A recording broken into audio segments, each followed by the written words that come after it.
बिस्मिल्लाहिर्रहमानिर्रहीम। मैं हूं मोहम्मद आसिफ चौधरी और आज आपको बहुत ही अहम खुशखबरी देने जा रहा हूं उन लोगों के लिए जो सेल्स टैक्स में रजिस्टर्ड हैं और डिजिटल इनवॉइसिंग के चक्कर में फंसे हुए थे। डिजिटल इनवॉइसिंग करवाना चाह रहे थे, हो नहीं रही, या वो करवाना नहीं चाह रहे थे, बहुत सारी प्रॉब्लम्स में थे, सिस्टम की समझ नहीं आ रही थी और पराल का जो सिस्टम है वो भी अपडेटेड नहीं था। जो लोग कर रहे थे डेवलपर, वो जब आगे अपनी सैंड बॉक्स में या अपनी एनवाइस करते थे तो सिस्टम अजीब तरह की क्वेरीज लगाता था, खुद थोड़ी सी चेंज करते थे तो सिस्टम उसको एक्सेप्ट कर लेता था। मीन ये है कि पराल का सिस्टम भी बिल्कुल अपडेटेड नहीं था और जो कंपनीज थी, लिस्टेड कंपनीज थी, इंडिविजुअल थे, एओपीज थी, उनको भी प्रॉब्लम आ रही थी कि वो किस तरह से उसको करें। बहुत सारे जो डेवलपर्स थे उनको सिचुएशन का नहीं समझ आ रही थी। फिर उनको बहुत सारों ने हमसे भी रब्ता किया जिनको लीगल पॉइंट्स हमने बताए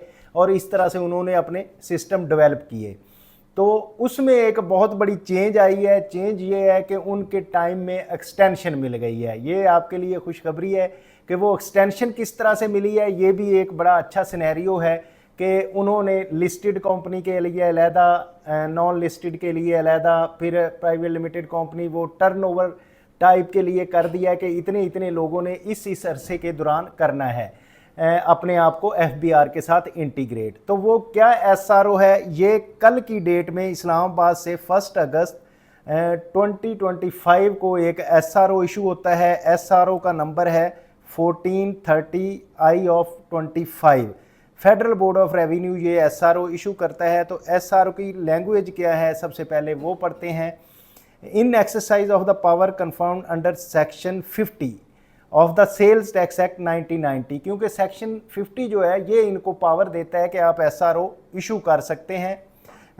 जो एक्ट 5 है ऑफ 1990 का, रीड विद सब rule 2 of the rules 150Q क्योंकि इंटीग्रेशन के रिलेटेड था, जिसमें सारा हम इंटीग्रेशन का आपके साथ पहले भी इस पे लेक्चर डिलीवर कर चुके हैं और आपको बता चुके हैं। Of the sales tax rule 2006 and in supersession of the notification of SRO 709 पे भी एक मेरा लेक्चर है।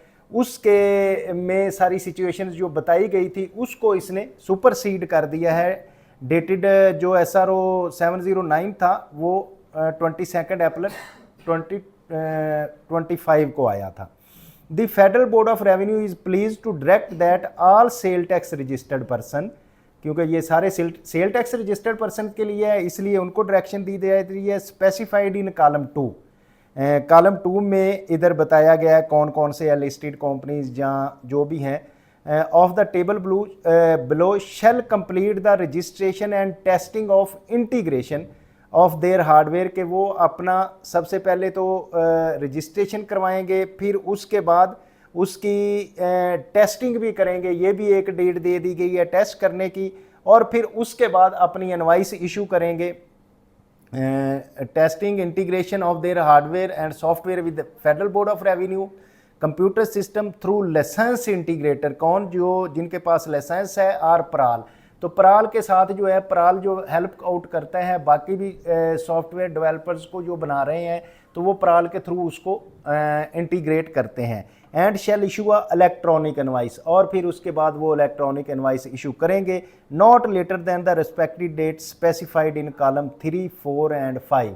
तो जो 3, 4 और 5 में रिस्पेक्टिव डेट्स दी गई हैं उनसे आपने लेटर नहीं करना ऑफ द सेट टेबल, नेमली ये है जी टेबल।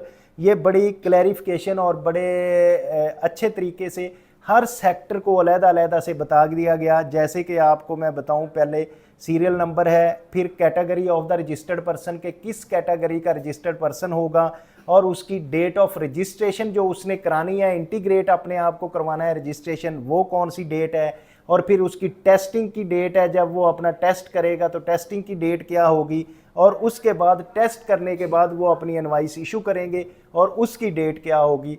तो ये कौन कौन सी कंपनी है, इसमें सबसे पहले तो कैटेगरी की हम बात करें, all the listed companies. Listed company जो स्टॉक एक्सचेंज में इन लिस्ट हैं और जिनके शेयर स्टॉक एक्सचेंज में ट्रेड हो रहे हैं, वो तमाम जो कंपनी हैं उनके लिए है कि वो 10 अगस्त 2025 तक अपने आप को रजिस्टर्ड करवा लें। आज 2 अगस्त है, 2 अगस्त है, 10 अगस्त तक उन्होंने रजिस्टर्ड करवाना है और उनकी टेस्टिंग की डेट जो है वो 25 अगस्त 2025 तक वो अपने आप को टेस्ट कर लें, इनवाइसेस अपने भेजें। जैसे कि हम इनवाइस इधर से फीड करते थे, वो पहले सैंड बॉक्स में जाती थी तो उसमें जाके वो चेक होती थी कि क्या ठीक है इनवाइस या नहीं है, तो उसके बाद वो उसके लोगो लग के वापस आता था। तो वो उसने डेट जो है वो 25 अगस्त तक लिस्टेड कंपनी ने अपनी टेस्ट करनी है और फिर date of issuance of electronics invoice जो है वो 1 सितंबर 2025। अब मीन ये है कि ये अगस्त का महीना भी उनके 1 जुलाई से पहले करना था, तो वो एक्सटेंड होके कहाँ तक चला गया, 1 सितंबर तक। अब जो लिस्टेड कंपनी है वो अपनी डिजिटल इनवाइस ई इनवाइस 1 सितंबर से ऑनवर्ड उसको डिजिटल इनवाइस इशू करनी है। उसके बाद नंबर 2 आता है। नंबर 2 पे है all companies excluding at serial number 1, यानी कि listed public all public companies. पहले बात हो रही थी हमारी पब्लिक कंपनी की, मैंने वो लिस्टेड का वर्ड यूज कर लिया, ये करेक्ट करने के ऑल पब्लिक कंपनीज। दूसरी है all companies excluding at serial number 1 with the turnover exceeding 1 billion rupees declared in the sale tax return for the last 12 month। के जो serial number public limited companies तो हो गई, अब उसके बाद कौन सी कंपनी है, ऐसी कंपनी जिसका टर्नओवर एक्सीड कर जाए 1 अरब रुपए से, 1 बिलियन से जिसका टर्नओवर एक्सीड कर गया है 1 बिलियन रुपीज से, अब उसकी बात हो रही है कि जिसका 1 अरब रुपए से उसका पिछले 12 महीनों में टर्नओवर एक्सीड कर रहा है। वो क्या करेंगे, वो भी सेम पब्लिक लिमिटेड कंपनी की तरह 10 अगस्त 2025 तक अपने आप को रजिस्टर्ड करवाएंगे। 25 अगस्त 2025 तक उसकी टेस्टिंग कंप्लीट होगी और 1 सितंबर से ऑनवर्ड वो अपनी रिटर्न फाइल करेंगे।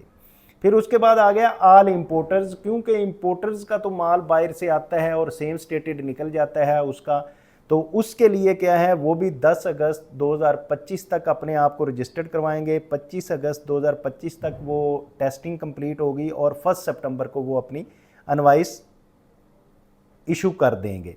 उसके बाद आ गया है G all companies excluding at serial number 1, यानी कि पब्लिक लिमिटेड कंपनी को निकाल दें विद टर्नओवर एक्सीडिंग 100 मिलियन, यानी कि 10 करोड़ तक का, 100 मिलियन तक का जिसका टर्नओवर रुपी है, बट नॉट एक्सीडिंग 1 बिलियन, क्योंकि 1 बिलियन का तो पहले हम जिक्र कर चुके हैं कि उसने 1 सितंबर को अपनी डिजिटल इनवाइस इशू करनी है। लेकिन अब आ गए हैं हम जिसका है 10 करोड़ तक, यानी कि 100 मिलियन तक का है, but not exceed 1 billion rupees declared in the sale tax return for the last 12 month. पिछले 12 महीनों में उसने सेल टैक्स रिटर्न में जो डिक्लेयर किया होगा, तो उसके लिए रजिस्ट्रेशन 10 सितंबर तक का है, 1 महीना उससे लेट है, यानी कि 1 महीने का उसको और मार्जिन मिल गया। तो उसने अपनी टेस्टिंग जो करनी है वो 30 सितंबर 2025 तक कंप्लीट करनी है और अपनी डिजिटल इनवाइस जो है वो 1 अक्टूबर 2025 को करेंगी। वो कंपनीज जिनका टर्नओवर सेल्स टैक्स रिटर्न्स में उसने पिछले 12 महीनों में 10 करोड़ तक या 100 मिलियन तक शो किया है। उसके बाद नंबर 5 पे आती हैं all companies excluding at serial number 1 with turnover not exceeding 100 million, यानी कि 10 करोड़ से नीचे नीचे जिनका टर्नओवर है और वो पब्लिक लिमिटेड कंपनी नहीं है, declare in sale tax return for the last 12 year, पिछले 12 महीनों में उसने जो अपनी सेल टैक्स रिटर्न में अपना टर्नओवर दिखाया है वो 10 करोड़ से कम है या 100 मिलियन से कम है, तो उनके लिए क्या है, तो उनके लिए 10 सितंबर है, यानी कि उनको 2 महीने और मिल गए कि 10 सितंबर तक वो अपने आप को रजिस्टर्ड करेंगे एफबीआर के साथ और 30 सितंबर तक वो अपनी टेस्टिंग करेंगे इनवाइस की। टेस्टिंग करने के बाद 1 अक्टूबर 2025 से वो डिजिटल इनवाइस इशू करेंगे। तो अब बात आ जाती है registered person other than the listed above. अब ऊपर जो मसलन 10 करोड़ अपना 100 मिलियन से नीचे तक की आई थी कंपनीज और इंडिविजुअल एंड एसोसिएशंस की बात भी हो गई कि उनको ये जो 100 मिलियन से नीचे इंडिविजुअल एंड एसोसिएशंस हैं, अच्छा उनको इससे करनी है। और अब जो 7th नंबर पे है registered person other than listed company अच्छा, इसमें आई थी एक और भी है, all individual and association of person, number 6 पे। Individual and association of person with turnover exceeding 100 million rupees declared in sale tax return, यानी कि 10 करोड़ से ज़्यादा हो गया जिसका टर्नओवर, और वो इंडिविजुअल है या एओपी है, तो उसको क्या करना है, उसको भी ये है कि पिछले 12 महीनों में उसका टर्नओवर 10 करोड़ से बढ़ गया है, 100 मिलियन से बढ़ गया है, तो उसने 10 सितंबर 2025 तक अपने आप को रजिस्टर्ड करवाना है, और फिर 30 सितंबर 2025 तक उसकी टेस्टिंग होगी, और 1 अक्टूबर को वो अपनी ऑन एयर कर देंगे, इनवाइस, डिजिटल इनवाइस इशू करेंगे। 7 में आ गया last but not the least, all the registered person, जो बाकी बचे हैं, जितनी लिस्ट अबव है, मसलन ये इसमें अब आ जाएंगे जो इंडिविजुअल और एओपीज़ हैं, जो 10 करोड़ से कम वाले होंगे वो आ जाएंगे, और बाकी सब लोग जो हैं उनके लिए 10 नवंबर का डेट देगी कि उन्होंने 10 नवंबर तक अपने आप को रजिस्टर्ड करना है, और 30 नवंबर तक उनकी टेस्टिंग होगी, और उसके बाद 1 दिसंबर 2025 को वो डिजिटल इनवाइस इशू करेंगे।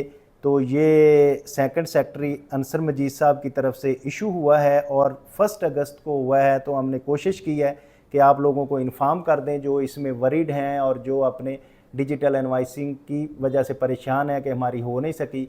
तो उम्मीद है कि आप इसको सब अच्छी तरह समझ गए होंगे, और दूसरों को समझाने के लिए लाइक, शेयर और सब्सक्राइब करेंगे। तो अगर फिर भी कोई बात समझ ना आए तो आपने हमसे रब्ता करना है, कमेंट बॉक्स में कमेंट करना है, उसका रिप्लाई दिया जाएगा। Thank you very much, have a nice day.